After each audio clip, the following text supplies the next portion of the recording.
John Gill. Revelations 5, verse 11.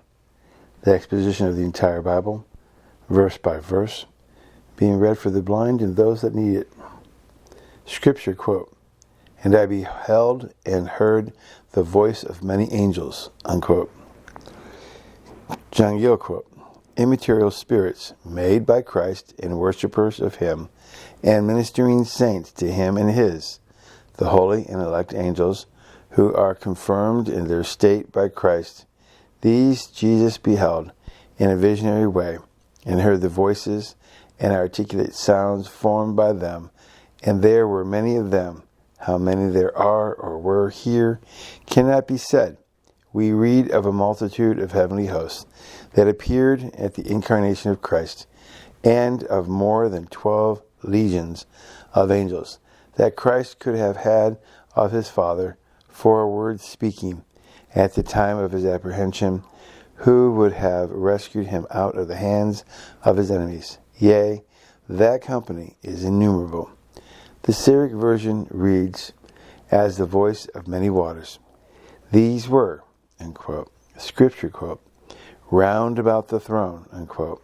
John Gill quote, "Where near to God stood before Him, behind His face, hearkened to His voice, and observed His orders. So with the Jews, the four angels, Michael, Gabriel, Uriel, and Raphael, are said to be round about His throne, the throne of God. It follows here," unquote. Scripture quote, "and the beast and the elders," unquote. John Gill quote, "The sense is not that John heard the voice of the living creatures and of the elders, as well as, and together with, the voice of many angels. For he had heard their voice and song before. But the angels whose voice he heard, as they were round about the throne, so they were round about the living creatures and round about the elders. The angels are near unto, and encompass the ministers of the gospel. They are about them, and give them imitations and discoveries of the mind and will of God, as an angel did to John."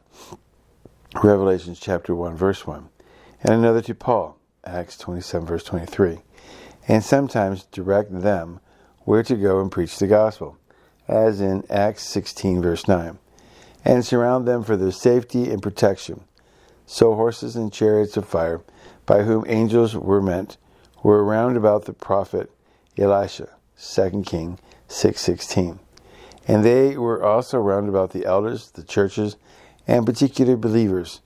Angels and saints are near to one another, and angels are very friendly to the saints.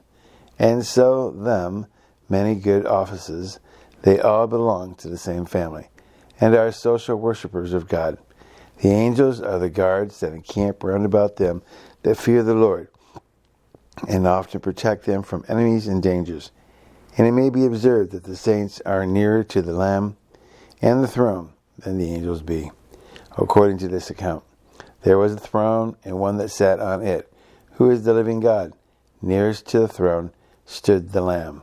Next to the Lamb stood the four living creatures, the ministers of the gospel.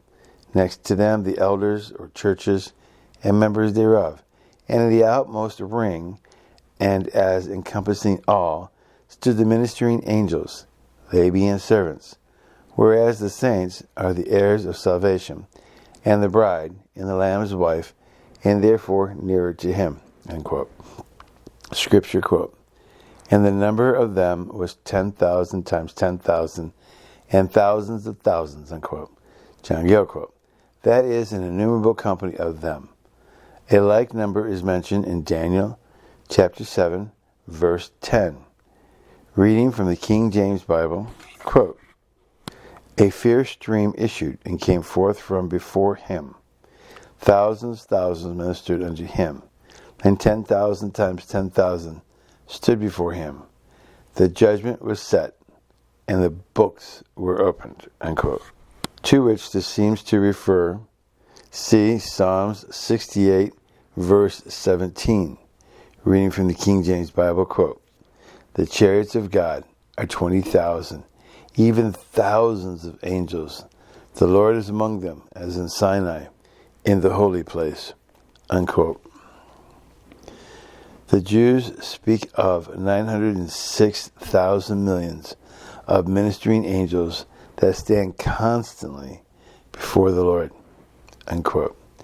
And of John Gill's Revelations chapter 5, verse 12, the exposition of the entire Bible, verse by verse, brought to you by Discovering the Scriptures, being read by Dr. Peter John. This is being read for the blind and for those that need it. God bless.